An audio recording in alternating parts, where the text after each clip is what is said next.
আমার উট একটা দৌড় দিক কাবা শরীফের সামনে যাইয়া হেরেমে খুদার ঘরের সামনে যাইয়া আমার উট সেজদার মধ্যে পড়ে গেল। উট সেজদার মধ্যে পড়ে গেল। উট সেজদার মধ্যে পড়ে গেল দৌড়াইয়া। আল্লাহু আকবার। হালিমাতুস সাদিয়া বললেন, আমি আমার রসুলকে আদর করতে লাগলাম, খাওয়াইতে লাগলাম।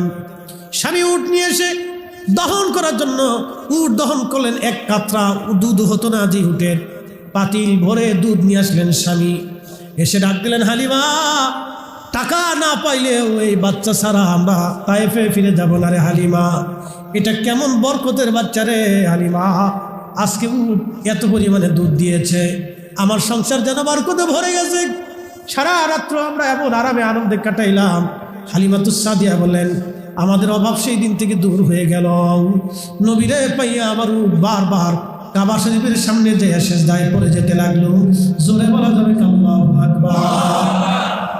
বনের যত পশুগণ ভক্তি করতই দুই চরণ, ওরে বনের যত পশুগণ ভক্তি করতই দুই চরণ।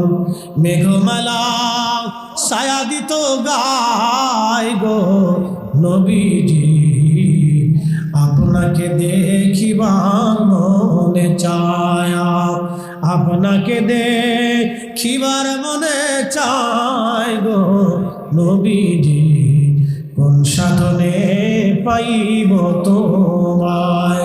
সালাতুনে আ রাসূলুল্লাহ,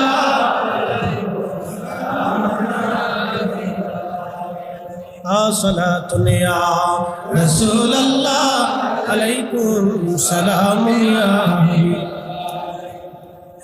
হালিমাতুস সাদিয়া রাদিয়াল্লাহু আনহা বলেন, দুনিয়ার মানুষের বিদায় নিব, গাধার পিঠের উপরে চড়ছি, আমার পেয়ারা নবীকে আমি কোলের মধ্যে নিলাম।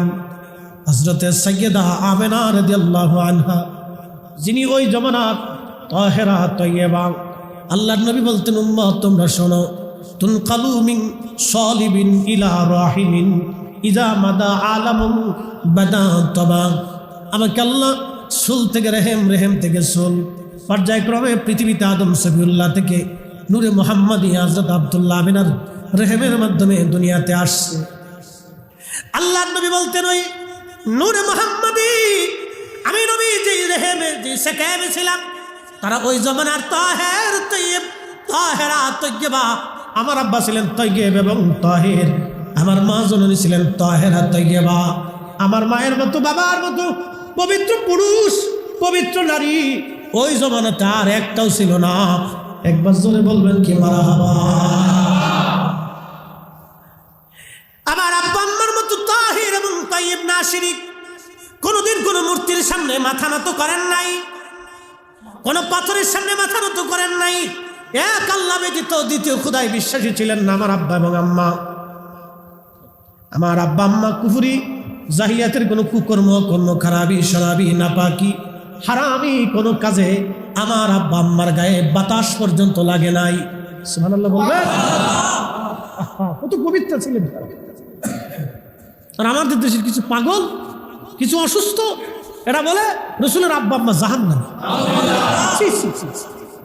মানুষের বিবেক কতটা নিকৃষ্ট হয়ে গেছে, কত নিকৃষ্ট নিচু হলে, বিবেকের নিকৃষ্ট নিচু হলে মানুষ একজন পবিত্র সতী সাধব নর নারীকে কাফির পর্যন্ত বানায়। আল্লাহর মহান ওলি প্রত্যেক বছরে মিলাদুন নবীর মাহফিল করতেন। প্রত্যেক বছরে রবিউল আউয়াল মাসে তিনি মিলাদুন নবী সাল্লাল্লাহু আলাইহি সাল্লামের মাহফিল সাজাইতেন। গরুর গোশত ভুনা করে, খাসির গোশত ভুনা করে সবাইকে মেহমানদারি করতেন।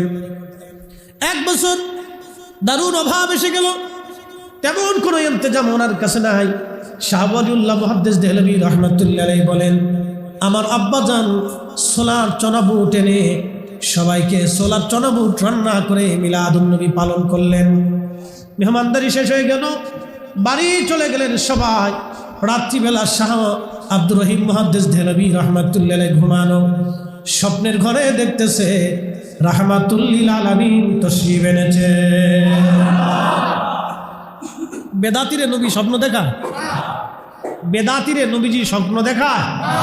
কোন শিরিকিকে নবী স্বপ্ন দেখায়? কখনোই না। পৃথিবী উল্টে যাবে, কোন বেদাতিকে নবী স্বপ্ন দেখাবে না।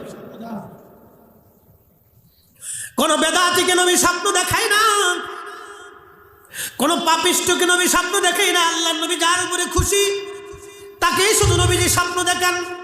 সহিহুল বুখারীর কিতাবুর রুজ্জাতে আল্লাহর নবী বলেন, মান রাআনি ফিল মানামি ফাকাদ রাআল হক।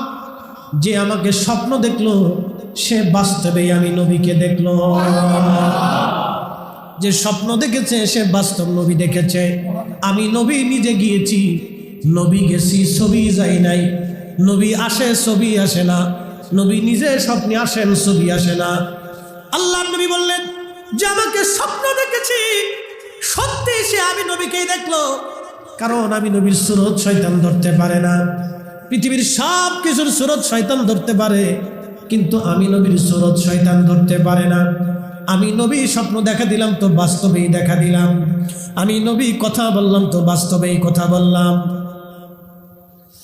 শাহ ওয়ালিউল্লাহ মুহাদ্দিস দেহলভী আদ-দুররুস সাবিনের ভিতরে তিনি লিখতেছেন, আমার আব্বা জান স্বপ্ন দেখতেছেন আল্লাহর নবী জান্নাতের ভিতরে, জান্নাতুল ফিরদাউসে খাজিনার ভিতরে ওই সোলার তরাবুটগুলি সামনে নিয়া আমার নবীজি মুস্কি মুস্কি শাহ সাহেবের দিকে তাকায় হাসতেছে।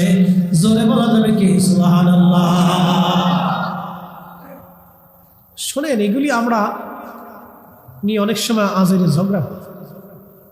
রাসূল কারীমের শান কত আমি শুধু কোরআন থেকে একটু বুঝি, এত দলিল লাগে না। একটা আয়াত আপনি বুঝলেই শেষ। এটা নিয়ে এই যে বিতর্ক করা যে মিলাদুন নবী করা যাবে না, এই যে বিতর্ক করা, এটা এক ধরনের অসুস্থ মস্তিষ্ক রোগ আমি বলা চলে। এটা একটা রোগ মাথার ভিতরে ঢুকছে, এটা আর বের করতে পারতেছে না। মানে একটা ঢুকছে আর বেরোচ্ছে না, যেটা ঢুকে গেছে ওটা নিয়ে পড়ে রয়েছে। একটু চিন্তা করেন তো, আজকে এই বাংলাদেশে বৃষ্টি বাদলের দিনে কে মাহফিল করতে যায়? সারা দেশে লক্ষ লক্ষ মসজিদ আছে, হাজার হাজার মাদ্রাসা আছে। সব মাদ্রাসায় কিন্তু মিলাদুন নবীর মাহফিল হয় না, সব মসজিদে মিলাদুন নবীর মাহফিল হয় না। আল্লাহ যারে কবুল করছে তাকে দিয়ে এই মাহফিল সম্ভব। কথা বলে অ্যাটেনশন। এই যে বৃষ্টির দিনে মাহফিল হচ্ছে, কে মাহফিল দিতে যাবে? আজকে যদি মিলাদুন নবীর মাহফিল না হতো তাহলে আপনারা কি এখানে বসতেন? আমি আসতাম। তাহলে দোয়া, জিকির, ইবাদত, এই যে কোরআনের আলোচনা, সুন্নাহের আলোচনা, এটা হতো হতো না। এগুলি বন্ধ করে দেওয়াটা এটা তো আজাজিল খুশি না। বন্ধ করে দিলে দিতে পারেন, আপনি বন্ধ করে দিলে দিতে পারেন, কিন্তু খুশি হবে কি? শয়তান। আমাদের দেশে অনেকেই বলে দোয়া নাই, না করলেও চলে। আচ্ছা, দোয়া বন্ধ করে দেন, তো খুশি হবে কে? শয়তান। দোয়া বন্ধ করে দেন, খুশি হবে কে? শয়তান। বাড়িতে মিলাদ হয়, বাড়ি বাড়ি ঘরে ঘরে কি হয়? মিলাদ হয়। মিলাদে অনেক সময় দেখা যায় যে মানুষ তলবেলায় ক্রামদের কিনে, ওলামায়ে ক্রাম কিনে কোরআন খতম দেয়। আবার অনেক বাড়িতে বুখারিও খতম হয়। অনেক যারা ভালো আরো চিন্তা করে যে আমি আরেকটু ভালো করে দিব, তো অনেক বাড়িতে আমি সিলেটে দেখছি বুখারি শরীফ খতম হয়, বরকতের জন্য পড়ে। তো কোরআন শরীফ খতম হয়, কোরআনের চাইতে তার বুখারি বড় না। কি কথা ঠিক কিনা? কোরআনের চাইতে তার বুখারি বড় না। কোরআন খতম যেখানে, তো বরকতের জায়গা, তো কোরআন খতম হয়। এখন ফতোয়া দিলেন যে এটা বেদাত, তো বন্ধ করে দিচ্ছেন, তো বাড়িতে আর কি হয় না? কোরআন খতম হয়। তো লাভ হয়েছে কার? শয়তানে। লাভ কার হয়েছে? তা আমরা বন্ধ করে দিলে দিতে পারি, লাভ কিন্তু শয়তান, আমাদের কোনো লাভ নেই। প্রিয় উপস্থিতি, খুব মনোযোগ দিন। কোরআন শরীফ বলতেছে, ওয়াইদা আখাযাল্লাহু মিসাকান নাবিয়্যিন। আজকে যে এরকম আপনারা সবাই বসে গেলেন, আমি শুধু ঢাকা থেকে জুমার নামাজ পড়ে রওনা করলাম, আপনাদের মাঝে আসলাম। চিন্তা হলো হুজুর আসবে, কিছু কথা শোনাবে। আল্লাহ রাব্বুল আলামিন তখনও মানব জাতি দুনিয়াতে পাঠান নাই, মানব জাতি দুনিয়াতে পাঠান নাই। আল্লাহ কেবলমাত্র ওই রুহের জগতে, মেসাকের জগতে আমার আল্লাহ পাক একটা সম্মেলন ডাক দিলেন। এই সম্মেলনে আমরা ছিলাম না, শুধু 1,24,000 নবী এবং 313 জন রসুল ছিলেন। 1,24,000 নবী, 313 জন রসুল এই সম্মেলনে ছিলেন। আল্লাহ আর একটা সম্মেলন ডাক দিলেন, সেটা সমস্ত রুহের জগতের সবাই আমরা ছিলাম। ওই সম্মেলনে আমার মালিক জিজ্ঞেস করলেন, আলাস্তু বিরব্বিকুম, আমি কি তোমাদের রব নই? সেই দিন সবার আগে যিনি বালা বলে ডাক দিয়েছিলেন তিনি অন্য কেউ না, তিনি রাহমাতুল লিল আলামিন। আর আমার নবীর পিছনে পিছনে আগে আগে যারা বালা বলে ডাক দিয়েছিলেন তারা নবী এবং সাহাবায়ে কেরাম, এবং এরপরে আমরা। আল্লাহু আকবার। সেই দিন আমরা সবাই বালা বলেছিলাম, হ্যাঁ আপনি আমাদের রব। এই সম্মেলন সমস্ত রুহু সবাই ছিল, কিন্তু আর একটা সম্মেলন আল্লাহ করলেন। সেই সম্মেলনে শুধু 1,24,000 নবী রসুলকে আল্লাহ বসাইয়া, আমার রসুলকে পাশে বসাইয়া আমার আল্লাহ আমার নবীর মর্যাদার কথা নবীদের সামনে ব্যক্ত করেছিলেন। একবার জোরে বলা যাবে কি আল্লাহু আকবার? আল্লাহ বলেন, ওয়াইস স্মরণ করেন নবী আমার সেই দিনের কথা। আখাযাল্লাহু মিসাকান নাবিয়্যিনা লামা আতাইতুকুম মিন কিতাবিন ওয়া হিকমাতিন সুম্মা জাআকুম রাসূলুম মুসাদ্দিকুন লিমা মাআকুম লা তু'মিনুন্না বিহি। আল্লাহর কোরআন বলতেছে, হুজুর সমস্ত নবীদেরকে আমি আল্লাহ বসাইয়া সেই দিন নবীদের কাছ থেকে ওয়াদা নিয়েছিলাম, যেটাকে আলমে মেসাকের জগৎ বলা হয়। আমি আপনাদেরকে আলম সম্পর্কে অভিহিত করি। মোল্লা আলী কারি মাক্কি আল মাউরিদের মধ্যে তিনি লেখেন, আল্লাহ সৃষ্টির মধ্যে 18,000 আলম আছে। 18,000 আলম অনেকেই না বুঝেই বলে 18,000 মাখলুকাত। আসলে মাখলুক 18,000 না, বিজ্ঞানের গবেষণা অনুযায়ী পৃথিবীতেই 4 লক্ষ প্রজাতির জীব এবং জীবন আছে। বিজ্ঞানীদের গবেষণায় 4 লক্ষ প্রজাতির জীব এবং জীবন আছে, মানুষ সহ 4 লক্ষ প্রজাতির জীব জীবন। বিজ্ঞানের গবেষণায় ভুল হতে পারে, আরো বেশি জীব জীবন আল্লাহর সৃষ্টির মধ্যে আছে, কিন্তু প্রজাতি হলো 4 লক্ষ।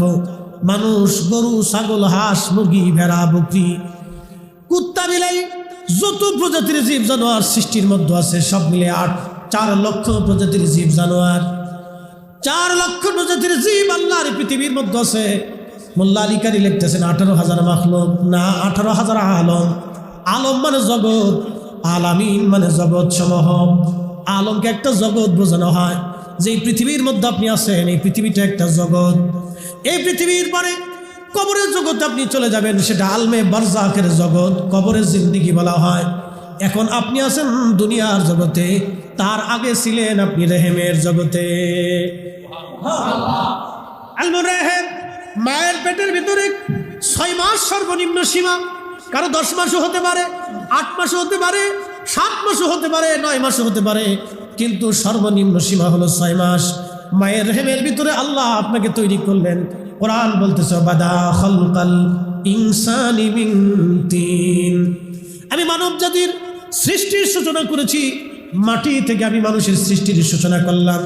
সুম্মা জাআলা নাসলাহু মিন সুলালাতিন মিন মাইন মাহিন, এবং মানুষের বংশ বিস্তার করলাম মিন সুলালাতিন মিন মাইন মাহিন, বাবার শরীর থেকে, পৃষ্ঠদেশ থেকে নির্গত এক প্রকারের পানি, মায়ের বক্ষ থেকে নির্গত এক প্রকারের পানি। 2 পানিটাকে আল্লাহ মায়ের আধারে নিরাপদ স্থানে আল্লাহ পাক জমা করলেন, একত্রিত করি আমার রব আমার আল্লাহ রাব্বুল আলামিন 40 দিন পর্যন্ত এই পানিটাকে মায়ের রেহেমে আল্লাহ রিফাইন করলেন। 40 দিন পর্যন্ত রিফাইন করার পরে পানিটাকে রক্তপিণ্ড বানানো হলো। আল্লাহর কোরআন বলতেছে, খালাকাল ইনসানা মিন আলাক, আমি রব্বুল আলামিন রক্তপিণ্ড থেকে মানব জাতি বানাইলাম। খুব মনোযোগ দিয়ে, রক্তপিণ্ড আরো 40 দিন পর্যন্ত মায়ের রেহেমে আল্লাহ রিফাইন করতে লাগলেন। 40 দিন পরে সেটা গোশতখণ্ড হয়ে গেল। গোশতখণ্ড হয়ে যাওয়ার পরে আরো 40 দিন ওই গোশতখণ্ডটাকে রিফাইন করতে করতে করতে করতে আল্লাহ অস্থি বানাইলেন, হাড় বানাইলেন, চোখ বানাইলেন, পেট বানাইলেন, কান বানাইলেন, দেহ বানাইলেন, কলজা, ফ্যাপসা, নাড়ি ভুড়ি, হাত পা সব আল্লাহ দিওয়াইলেন। 4 মাস পরে 120 দিন পরে আমার মালিক আমার আল্লাহ মায়ের রেহেমের ভিতরে আমার জীবন রুহের জগতে ছিলাম, ওই রুহের জগৎ থেকে আনিয়া আল্লাহ মায়ের রেহেমের ভিতরে আমারে ঢুকাই দিলে।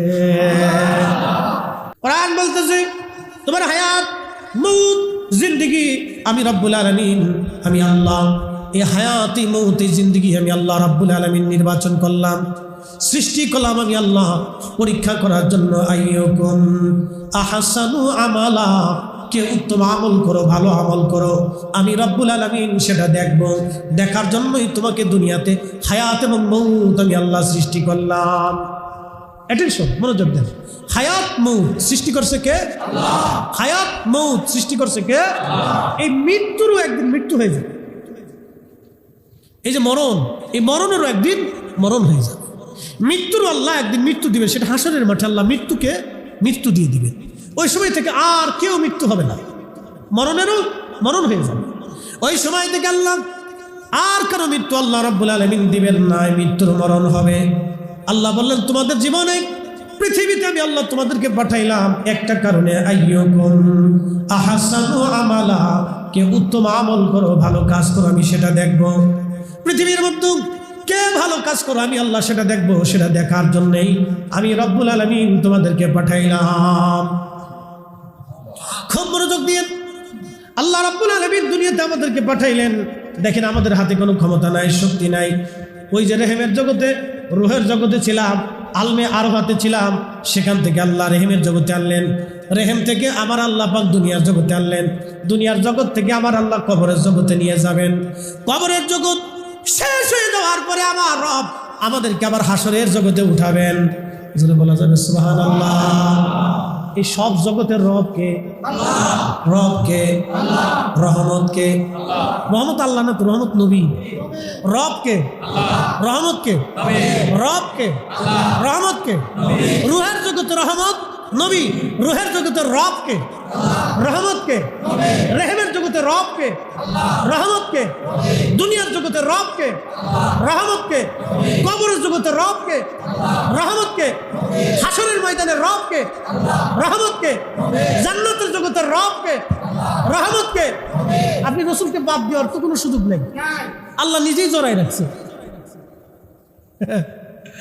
আলহামদুলিল্লাহ রাব্বিল আলামিন, সব জগতের রহমত রব আমি আল্লাহ। হাবিব আপনাকেও মাহরুম করি নাই, শুনে যান, উম্মতকে জানায় দেন, ওমা আরসালনাকা ইল্লা রাহমাতাল লিল আলামিন।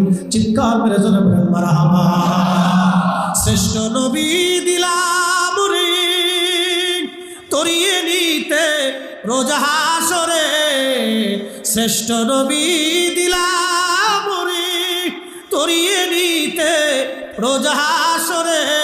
পথ না ভুলি তাই তো দিলে, পথ না ভুলি তাই তো দিলে, পাক কুরআনের বাণী খুদা তোমার মেহেরবানি। সুন্দর ফুল সুন্দর ফল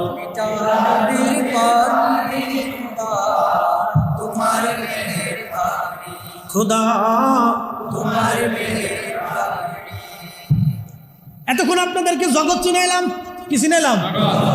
আলমে মেসাকের জগৎ, ওটা আরেকটা জগৎ, যত সময়ের জন্য হোক ওটা একটা জগৎ।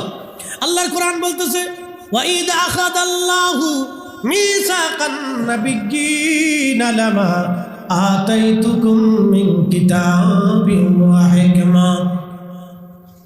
ওই মেসাকের জগতে, সেই মেসাকের জগতে আমি রব আপনাকে সামনে নিয়ে সব নবীদের সম্মেলনে আমি আল্লাহ আদম সফিউল্লাহ, ঈসা রূহুল্লাহ, মূসা কালিমুল্লাহ, ইব্রাহিম খলিলুল্লাহ, হযরত দাউদ আলাইহিস সালাম, হযরত সুলাইমান আলাইহিস সালাম, নূহ আলাইহিস সালাম, ইব্রাহিম, ইসমাইল, ইসহাক, ইয়াকুব, ইউসুফ, হারুন আলাইহিস সালাতু ওয়াস সালাম আলাইহিমুস সালাম, সব নবীদেরকে আমি আল্লাহ উপস্থিত করে বললাম, হে নবীরা তোমাদেরকে নবুয়ত দিব, কিতাব দিব, হিকমত দিব, সম্মান দিব, মুজিজা দিব, ইজ্জত দিব, নবুয়তের মহান সম্মানের অলংকারে তোমাদেরকে অলংকরিত করব, ওই সম্মানের মালা তোমাদের গলায় পরাবো।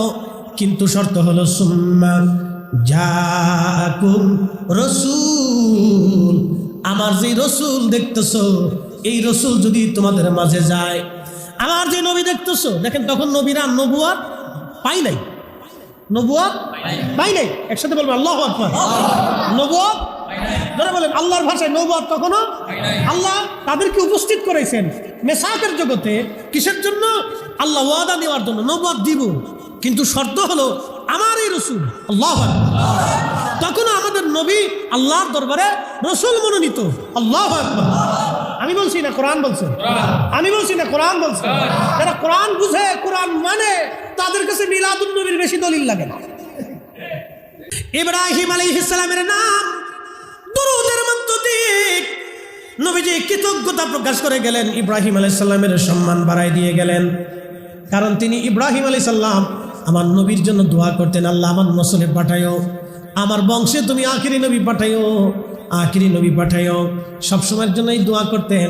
এই জন্য আপনারাও সবসময় দোয়া করবেন, আল্লাহ মৌত কালে আমার রসুলের দিদার নসিব করায় দিও। সবসময় যে দোয়া আপনি করবেন ওটা এক সময় কবুল হয়ে যাবে। এই জন্য আমরা দোয়ার শেষে বলি বিহাক্কে লা ইলাহা ইল্লাল্লাহু মুহাম্মাদুর রাসূলুল্লাহ সাল্লাল্লাহু আলাইহি ওয়াসাল্লাম। আল্লাহ এই কালেমার উপরে, এই ইয়াকিনের উপরে, বিশ্বাসের উপরে, এই কালেমার উপরে তুমি আমাকে প্রতিষ্ঠিত রেখে এই কালেমা নিয়ে কবরে দেওয়ার তৌফিক দিও। আমিন। এই দোয়াটা আমরা করি, এই দোয়া আমরা সবসময়। এই জন্য কিছু বিষয় আমাদেরকে হাকিকত বুঝতে হবে। এই জন্য কিছু জায়গার কারণে মানুষের দাম বাড়ে, মানুষের কারণে জায়গার দাম বাড়ে। আমার রসুলের কারণে ইব্রাহিম আলাইহিস সালামের বংশের দাম বাড়ছে। কি কথা কেন না কেন? নবীর কারণে ইব্রাহিম আলাইহিস সালামের কি দাম বাড়ছে? বংশের দাম বাড়ছে। এই জন্য দোয়া করতেন, আল্লাহ আমার নসলে, আমার বংশে তুমি আখিরি নবী দিয়ে দাও। আপনাকে বুঝে যেতে হবে। ইব্রাহিম আলাইহিস সালামের দুইটা সন্তান, ইসমাইল এবং ইসহাক। ইসমাইল আলাইহিস সালামের সন্তানদের পরে আর কোন নবী আসে না। বংশ বংশ বংশ বংশ শেষে আখিরি নবী ইসমাইল আলাইহিস সালামের নসলে আসছে। ইসহাক আলাইহিস সালামের বংশে আসছে ইয়াকুব আলাইহিস সালাম। ইয়াকুব আলাইহিস সালামের ছেলে ইউসুফ আলাইহিস সালাম। ইয়াকুব আলাইহিস সালামের আরেকটা নাম ছিল ইসরাইল। সেখান থেকে আসছে বনি ইসরাইল। এই বনি ইসরাইল আল্লাহ ৭০,০০০ নবী পাঠাইছে। কত হাজার? ৭০,০০০ এক পাল্লায় দেন, আর একজনের আর এক পাল্লায় দেন। বনি ইসরাইলের ৭০,০০০ নবী আসছে। ইসমাইল আলাইহিস সালামের নসলে মাত্র একজন নবী আসছে। এই জন্য হযরতে ইব্রাহিম আলাইহিস সালাম দোয়া করতেন, আল্লাহ আমার নসলে, আমার বংশে তুমি আখিরি নবী দিয়ে দাও। আল্লাহ তারে এতই বরকতময় বানাইলেন, তিনার বংশে আখিরি নবী আসছে। আল্লাহর নবী দুরুদ ইব্রাহিম আমরা যেটা নাম দিয়েছি, এই দুরুদ ইব্রাহিমের ভিতরে আমার নবীজি নিজেই ইব্রাহিম আলাইহিস সালামের নাম লিখে দিয়ে গেছেন। যদি আল্লাহর নবী ইব্রাহিম আলাইহিস সালামের নাম ওইখানে না বলতেন, পৃথিবীর কোনো আলেমের শক্তি ছিল না ওইখানে ইব্রাহিম আলাইহিস সালামের নাম বসাই দেবে। কথা কোন ঠিক কিনা? এই জন্য আল্লাহ রাসূল বলতেন, দা ইব্রাহিম আলাইহিস সালাম, ইব্রাহিমের দোয়া। ও বাশারাতু ঈসা রুহুল্লাহ আলাইহিস সালাম, আমি হযরত ঈসা রুহুল্লাহর সুসংবাদ। ঈসা আলাইহিস সালাম যেই মাহফিলে দাঁড়াইতেন, যখনই তিনি ওয়াজ করতেন, উম্মতের মাঝে তার কালেমার দাওয়াত দিতেন। ওই কালেমার দাওয়াত দেওয়ার সঙ্গে সঙ্গে ঈসা আলাইহিস সালাম আমার নবীর কালেমার দাওয়াত দিতেন, আর বলতেন, আমার উম্মতেরা তোমরা শোনো, আমার পরেই একজন নবী দুনিয়াতে আসবেন, আমার পরে একজন নবী দুনিয়াতে আসবেন, তিনি সর্বশ্রেষ্ঠ নবী, শেষ নবী মুহাম্মাদুর রাসূলুল্লাহ সাল্লাল্লাহু আলাইহি ওয়াসাল্লাম। চিৎকার করে জোরে বলেন মারহাবা।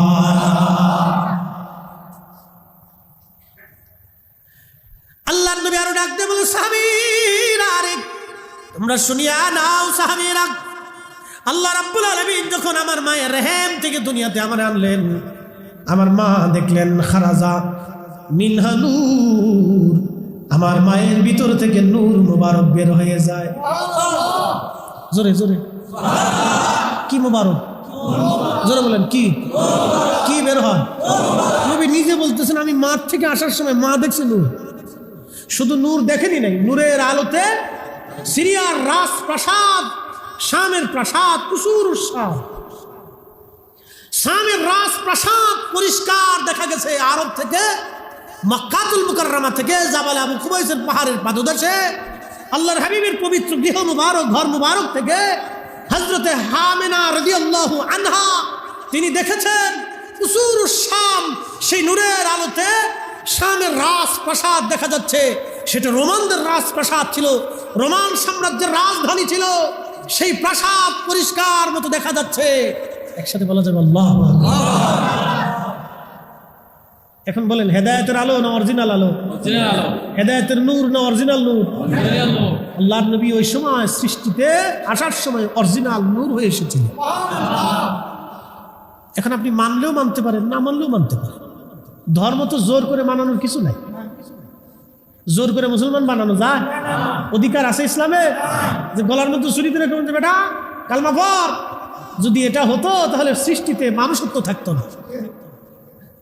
কারণ ক্ষমতা কিন্তু চিরস্থায়ী না। এই উপমহাদেশে বহু পথ পরিবর্তন হয়েছে। সেই মোহাম্মদ ঘুরি থেকে, কাসেম থেকে শুরু করে রাজা বাদশা জয় পরাজয় আসছে, অলিরা আসছে। অলিরা কোনোদিন জোর করে কাউকে কালেমা পড়ান নাই, কোনো রাজা বাদশারা কোনোদিন জোর করে তলোয়ার ধরে কালেমা পড়ান নাই, কালেমা তারা পড়ান নাই। তো জোর করে এগুলি মানানোর কিছু নাই। রসুলকে মহাব্বত করে, এটা তো ভাগ্য। কি কথা কন ঠিক কিনা? রসুলের পক্ষে থাকে, এটাও তো ভাগ্য। তকদির, যার তকদির আছে সে পাবে। তকদিরে না থাকলে জোর করে পাওয়া সম্ভব না। তো তারা খুব মনোযোগ দিয়ে আল্লাহর নবী বলতেছেন যে আল্লাহ রাব্বুল আলামিন আম্মাজানকে দেখাইলেন, মায়ের ভিতর থেকে নূর মুবারক বের হয়ে আসে। শুধু এইখানে শেষ না। ইমাম মোল্লা আলী কারি মাক্কি আল মাওরিদুর রাফি ফি মাউলিদিন নবী সাল্লাল্লাহু আলাইহি সাল্লাম এই কিতাবের মধ্যে তিনি লিখতেছেন, আমার নবীজি ধাত্রীমা ছিলেন হযরত হালিমাতুস সাদিয়া রাদিয়াল্লাহু আনহা।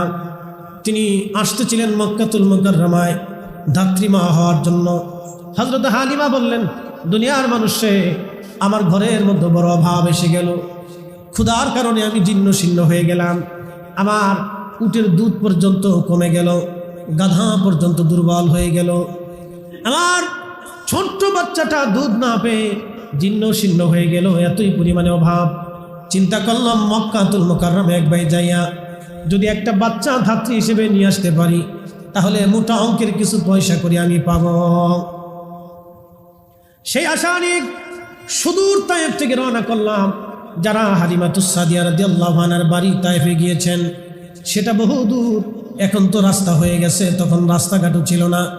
পাহাড়ি আঁকা বাঁকা ওই চিকন জীর্ণ শীর্ণ রাস্তা বেয়ে বেয়ে তারা আসতো। কি কঠিন জমানা ছিল সেই দিন। হালিমাতুস সাদিয়া রাদিয়াল্লাহু আনহা বলেন, স্বামীকে সাথে নিয়ে ছোট্ট শিশু আমার কোলের বাচ্চাকে কোলে নিয়ে রওনা হয়ে গেলাম। আমার ছোট্ট মেয়েটাও সাথে ছিল। একটা উট একটা গাধায় চড়ে আমরা সবাই রওনা হয়ে গেলাম। খুব জীর্ণ শীর্ণ, ধীরে ধীরে ধীরে ধীরে আসতে আসতে আমি যে সময় আসি তার 3 দিন আগে সবাই বাচ্চা কাচ্চা নিয়ে চলে গেছে। আমি 3 দিন পরে মক্কায় ঢুকলাম। এসে দেখি সারা মক্কার ভিতরে কারো বাড়ি কোনো সন্তানাদি নাই। আহা, সারা মক্কাতে কারো বাড়ি কোনো বাচ্চা নাই। একটা বাচ্চা আছে আমেনার ঘরে, আব্দুল্লাহর সন্তান, কিন্তু সে মারা গিয়েছে।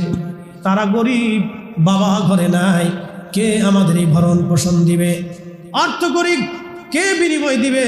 কেউ নাই, এতিম বাচ্চা। চলো না। স্বামীকে বললাম, স্বামী চলো আমরা তায়েফে ফিরে চলে যাই। স্বামী ডাকতে বলেন, হালিমা ফিরে তো চলেই যাব, কোনো বাচ্চা তো সারা মক্কায় না, একটা এতিম বাচ্চা আছে। হালিমা রে, ফিরে তো চলেই যাবো রে হালিমা, একটা বার চলো, বাচ্চা নেই বা না নেই চেহারাটা দেখে আসি কেমন। চেহারাটা দেখে আসি। মিলাদুন নবীর মাহফিলে অনেকে পছন্দ করবে না, কিন্তু একটাবার যদি আইসা বসে চিন্তা করে দেখে আসি কেমন, তাও তকদির ঘুরে যেতে পারে, তাও তকদির ঘুরে যেতে পারে। ফতোয়া তো পরে দেন, ফতোয়া পরে মারেন, একবার আসেন বসেন, তকদির ঘুরে যেতে পারে। কি কথা কর না কেন? একবার আসেন বসেন, তকদির ঘুরে যেতে পারে। হালিমাতুস সাদিয়া ডেকে বলেন, স্বামী তাহলে চলেন একটা নজর দেখে আসি বাচ্চাটা কেমন। হালিমাতুস সাদিয়া বলেন, আমরা ধীরে ধীরে গেলাম জাবালে আবু কুবাইস পাহাড়ের পাদদেশ। যদি কোনো দিন মদিনাতে মক্কায় যান দেখবেন আবু জাহেলের বিরাট বড় বাড়ি ছিল তখন, কারণ বর্তমানে যত বড় ল্যাট্রিন করা হয়েছে তত বড় আবু জাহেলের বাড়ি। পুরা বাড়িতেই একটা ল্যাট্রিন বানাইছে তো বাংলাদেশি ইঞ্জিনিয়ার। মারহাবা কর। ওই ল্যাট্রিন যে বানাইছে বাংলাদেশি ইঞ্জিনিয়ার বুদ্ধি দিছে, এখানেই বানাইছে। আল্লাহু আকবার। বাঙালি বলে কথা, বিরাট বুদ্ধি দিয়ে দিচ্ছে সৌদি সরকারকে, এইখানেই বানাইছে। আবু জাহেলের বাড়ি একবারে সুন্দর করে মেপ ফিরে জায়গা কাইটে দিয়ে সুন্দর করে বানাই দিচ্ছে, এখানেই বানায়।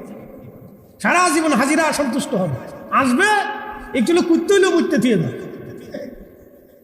হাজিরা ওখানে গেলেই চিন্তা করে একটু বেসন মেরে দিয়েছে। আবু জাহেলের বাড়ি তো একটু জিনিস রেখে দিয়েছে, যে থাক তোর এখানে রেখে দিয়ে দিলাম। আল্লাহ, খুব মনোযোগ দিয়ে হাজির এখানে গেলেন। পেশাব পায়খানা সেরে আবু জাহেলের বাড়ি, তারই অদূরে ডান দিকে তাকাবেন এখন বর্তমানে লাইব্রেরি, আল্লাহ নবীর বেলাদাতের ঘর, নবীজির জন্মস্থান, জন্ম মুবারকের জায়গা, আগমনের জায়গা। ওইখানে চলে গেলেন হালিমাতুস সাদিয়া রাদিয়াল্লাহু আনহা। তিনি বললেন দোলনার ভিতরে শোয়া আছে। আমি ধীরে ধীরে ধীরে ধীরে গেলাম, যে দেখি সবুজ রেশমের কাপড় দিয়ে আল্লাহর নবীর গা মুবারক, বক্ষ মুবারক ঘিরে রাখা, সবুজ রেশমের কাপড়, জান্নাতি কাপড়। আর একটা কাপড় ছিল সাদা। আল্লামা ইমাম মোল্লা আলী কারি মাক্কি আল মাউরিদের মধ্যে লেখেন, সাদা কাপড় দিয়ে নিচে এবং সবুজ কাপড় দিয়ে নবীজি আবৃত করা।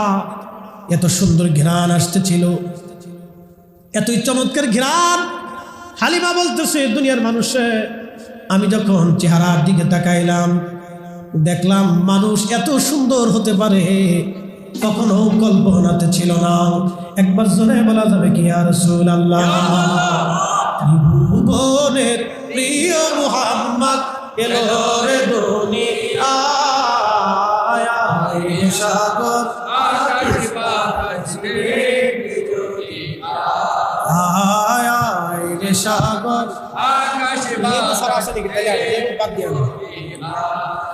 ধুলির ধারা বেহেশত আজ জয় করিল দিল রে লাজ। আজকে খুশির ঢল নেমেছে ধূসর সাহারা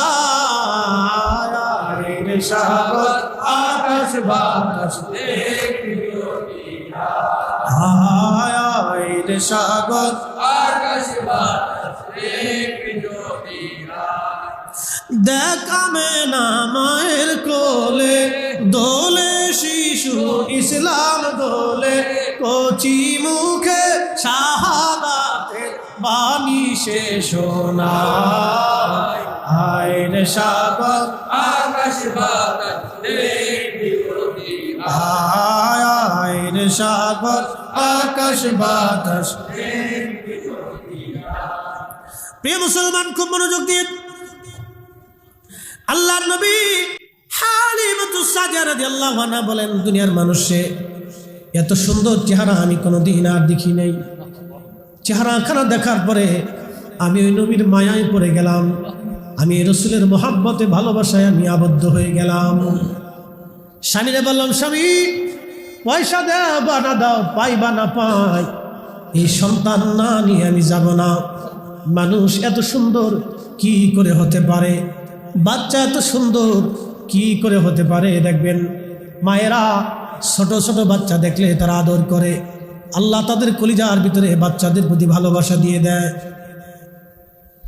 হালিমা বলতেছেন, দুনিয়ার মানুষ বক্ষ মুবারকের উপর থেকে আমি সবুজ রেশমের কাপড় সরাইয়া বক্ষ মুবারকের উপরে আমি আমার আঙ্গুল হাত আলতো আলতো করে মেসেজ করতেছিলাম, যাতে নবীর ঘুম ভাঙে। ঘুম ভেঙে গেল আমার নবীর। আমার দিকে তাকাইয়া রহমতের নবী একটা ছোট্ট করে মুস্কি হাসি দিলেন। ওই হাসি এতই সুন্দর, আমি আরো পাগল হয়ে গেলাম, আমি আরো আশ্চর্য। মোল্লা আলী কারি মাক্কি কিতাবের মধ্যে লিখতেছেন, জুলফি মুবারকের মাঝখানে কপাল মুবারক, এই কপাল মুবারকের মাঝখান থেকে একটা নূর মুবারক বের হলো। এই নূর মুবারক বের হয়ে আসমানের দিকে খিলাল সামা, মধ্য আকাশ পর্যন্ত ওই নূর মুবারক চলে গেল। হালিমাতুস সাদিয়া বলেন, আমি কপাল মুবারকে চুমা খাইলাম। চুমা খাই আমি বুঝতে পারলাম এই শিশু সাধারণ কোনো শিশু না, এই শিশু আর 10টা বাচ্চার মতো না, কোলের মধ্যে নিলাম আমি, আমার স্তনের দুগ্ধ ধরে পান করাইলাম। আমি দুর্বল ছিলাম, সবল হয়ে গেলাম। আমার উট একটা দৌড় দিক কাবা শরীফের সামনে যাইয়া, হেরেমে খুদার ঘরের সামনে যাইয়া আমার উট সেজদার মধ্যে পড়ে গেল। উট সেজদার মধ্যে পড়ে গেল, উট সেজদার মধ্যে পড়ে গেল দৌড়াইয়া। আল্লাহু আকবার। হালিমাতুস সাদিয়া বললেন, আমি আমার রসুলকে আদর করতে লাগলাম, খাওয়াইতে লাগলাম। স্বামী উট নিয়ে এসে দহন করার জন্য উট দহন করলেন। এক কাতরা দুধ হতো না, যে উটের পাতিল ভরে দুধ নিয়ে আসলেন স্বামী। এসে ডাক দিলেন, হালিমা, টাকা না পাইলে ওই বাচ্চা ছাড়া আমরা তায়েফে ফিরে যাব না রে হালিমা। এটা কেমন বরকতের বাচ্চা রে হালিমা, আজকে উট এত পরিমাণে দুধ দিয়েছে, আমার সংসার যেন বরকতে ভরে গেছে। সারা রাত্র আমরা এমন আরামে আনন্দে কাটাইলাম।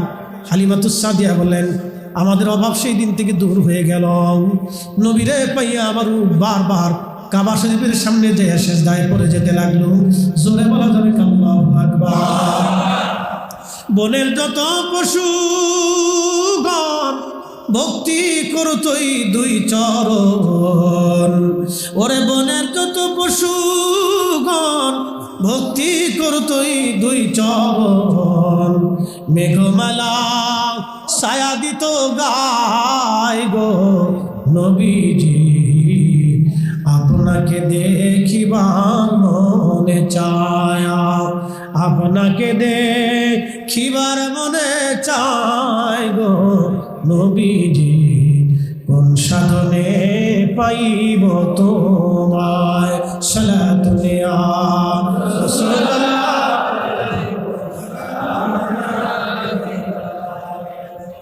সালাতু ইয়া রাসূলুল্লাহ, আলাইকুম সালাম ইয়া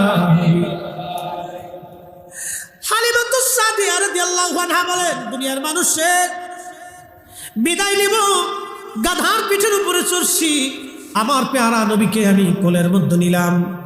হযরতে সাইয়্যিদা আমেনা রাদিয়াল্লাহু আনহা, যিনি ওই জমানার তাহেরা তয়্যিবা।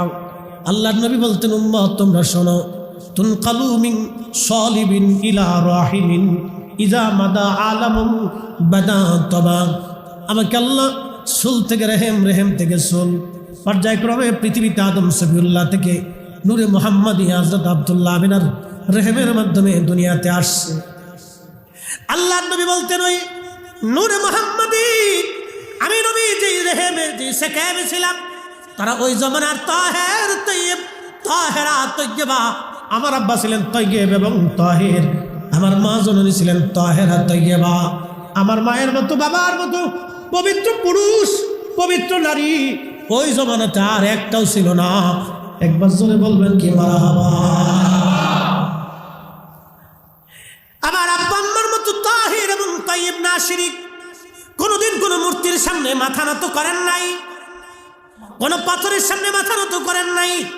এক আল্লাহ ব্যতীত দ্বিতীয় খোদায় বিশ্বাসী ছিলেন না আমার আব্বা এবং আম্মা। আমার আব্বা আম্মা কুফরি জাহিয়াতের কোনো কুকর্ম, কোনো খারাপি, শরাবি, নাপাকি, হারামি কোনো কাজে আমার আব্বা আম্মার গায়ে বাতাস পর্যন্ত লাগে নাই। সুবহানাল্লাহ বলবেন। কত পবিত্র ছিলেন। আর আমাদের দেশের কিছু পাগল, কিছু অসুস্থ, এরা বলে রসুলের আব্বা আম্মা জাহান্নাম। মানুষের বিবেক কতটা নিকৃষ্ট হয়ে গেছে, কত নিকৃষ্ট নিচু হলে, বিবেকের নিকৃষ্ট নিচু হলে মানুষ একজন পবিত্র সতী সাধু নারীকে কাফির পর্যন্ত বানাই।